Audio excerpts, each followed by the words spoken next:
सरदार पटेल जी के 150वीं जन्म जयंती के अवसर पर आज हमारे विधानसभा में सभी साथी लोगों ने नरेंद्र मोदी जी के आह्वान पर इस पदयात्रा को निकाला और हमारे बीच में माननीय मुख्य अतिथि आदरणीय तिवारी जी हम उनके बीच में आए और एक अच्छा कार्यक्रम हुआ और लगभग 12-13 गांव होकर ये कार्यक्रम 5 किलोमीटर की पदयात्रा ग्रामीण क्षेत्र से हम लोगों ने निकाली और पब्लिक का उत्साह काफ़ी देखने को मिला।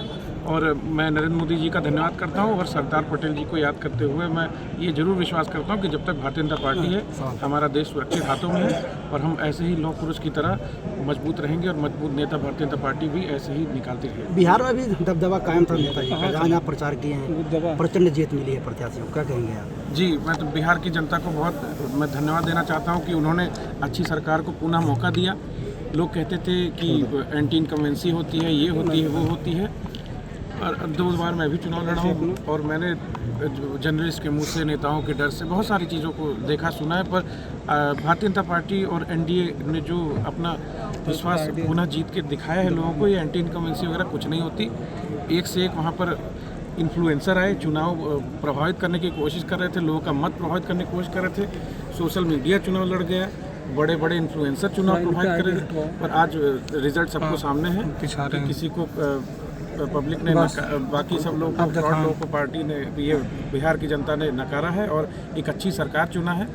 मैं जब भी जितने भी बार बिहार गया हूँ हर बार मुझे परिवर्तन देखने को मिला है, चाहे पटना से लेकर दरभंगा तक, आरा तक, कोई भी शहर देख लें, ये शहर अब दिखने लग गए हैं और बिहार की जनता को ये चीज़ पसंद आ रही है। सड़क, बिजली, पानी का अच्छा काम हो रहा है और मैं उम्मीद करता हूँ कि जो बिहार की जो ये नई सरकार एनडीए के द्वारा जो बनाई जा रही है, ये बिहार की कुछ पुरानी दिक्कतों को अब और अच्छी तरीके से सॉल्व करने में काम करेगा। क्या लग रहा है कि जैसे बिहार में आपकी सरकार बनने, ऐसे यूपी में भी दबदबा रहेगा 2027 में? जी, मेरा ये मानना है कि बिहार की सरकार बनने के बाद उत्तर प्रदेश में भारतीय जनता पार्टी के कार्यकर्ताओं में और इनके वोटर्स में एक नया उत्साह देखने को मिला है।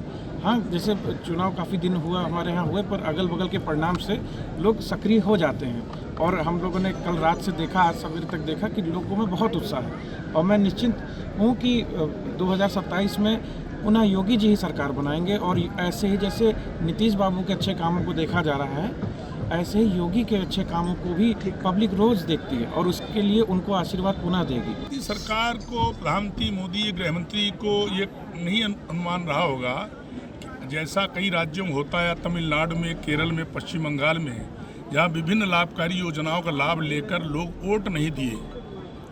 अनुमान इसलिए था कि जो अच्छे लोग हैं वोट देंगे तो हम 150 तक सीटें जीतेंगे, लेकिन बिहार की जनता, पवित्र जनता, जो कुशासन, भ्रष्टाचार, जातिवाद, परिवारवाद से ऊब चुकी थी, उससे पूर्ण रूप से छुटकारा चाहने के लिए सभी मिथकों को तोड़ते हुए नरेंद्र मोदी देश के प्रधानमंत्री, विश्व के सर्वोत्तम लोकप्रिय नेता में विश्वास व्यक्त करते हुए इंडिया गठबंधन को नकारते हुए भाजपा जेडीयू गठबंधन को एक तरफा अपना आशीर्वाद समर्थन देकर, मत दे करके प्रचंड बहुमत की सरकार बनाई है। हम बिहार के मतदाताओं का और जो उत्तर प्रदेश के यहाँ प्रवासी वहाँ प्रवास करने गए, चुनाव प्रचार करने गए थे, डिप्टी सीएम केशव मौर्य सह प्रभारी थे वहाँ चुनाव में, सभी लोगों को हृदय से बधाई देते हैं। हम उत्तर प्रदेश सभी भाजपा के पदाधिकारी कार्यकर्ता बिहार की प्रचंड ऐतिहासिक जीत पर देश के प्रधानमंत्री नरेंद्र मोदी जी का, देश के गृहमंत्री माननीय अमित शाह जी का, भाजपा के राष्ट्रीय अध्यक्ष माननीय जेपी नड्डा जी का, उत्तर प्रदेश के मुख्यमंत्री योगी आदित्यनाथ जी का, उत्तर प्रदेश के उप मुख्यमंत्री केशव प्रसाद मौर्य जी का भी हार्दिक आभार प्रकट करते हैं। वहाँ का मुख्यमंत्री कौन होगा? भाजपा और जेडीयू बैठकर मुख्यमंत्री तय कर लेंगे। परिणाम आ गया, प्रचंड बहुमत आ गया, जिसको मुख्यमंत्री बना देंगे वो। चुनाव से पहले अमित शाह ने कहा था बनेंगे नीतीश कुमार, बीजेपी ने आज सुबह कहा कि हम सेम फेस चेहरा तय करेंगे। मतलब बहुमत मिलने के बाद अब दूसरी तरीके की बात कही जा रही है। भाजपा जेडीयू मिलकर नेता नीतीश कुमार जी, अमित शाह जी, प्रधानमंत्री सब लोग तय मिलकर तय कर लेंगे। वो आप इंतजार करिए, हो जाएगा। जिस तरीके से जीता है कि आपका सुशासन बिहार में क्या अखिलेश यादव ने कहा है कि एसआईआर की वजह से इस तरीके से बीजेपी को इतनी सीटें मिली है। अखिलेश यादव जी वो जरूर बोलते रहते हैं। 2000 में कल बताया ईवीएम गड़बड़ हुआ है, 2012 में ईवीएम से चुनाव जीते हैं। अब ईवीएम को खराब लग रही है, उनके रिश्तेदार बुरी तरह हार गए तो ईवीएम को गलत लग रही है। तो क्या बिहार में विकास, सुशासन, सबका साथ, सबका विकास का संकल्प, उसके अनुसार किए गए कार्य जीते हैं। भ्रष्टाचार, कुशासन, जातिवाद, परिवारवाद, ये सब हारा है। तेजस्वी यादव ने कहा कि सबसे ज़्यादा मुझे वोट मिला है, लेकिन मुझे सिस्टम ने हरा दिया चुनाव।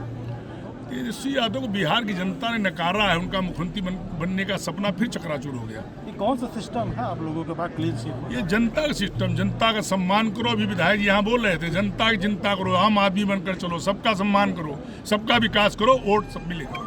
अच्छा, एक पढ़ा लिखा तबका अब आतंकवाद की तरफ जा रहा है, एक डॉक्टर समाज जो है, कई लोग पकड़े भी गए उसके हैं। माध्यम से शिक्षा दीजिए, मीडिया के माध्यम से कि लोग विकास के। सरकार आपकी शिक्षा क्यों नहीं दे पा रही है कि आतंकवादी बने जा रहे हैं? सरकार निरंतर शिक्षा, उच्च शिक्षा देकर, उत्तम शिक्षा दे करके युवाओं को सही रास्ते पर चलते हुए उनको आत्मनिर्भर बनाने का काम कर रही है।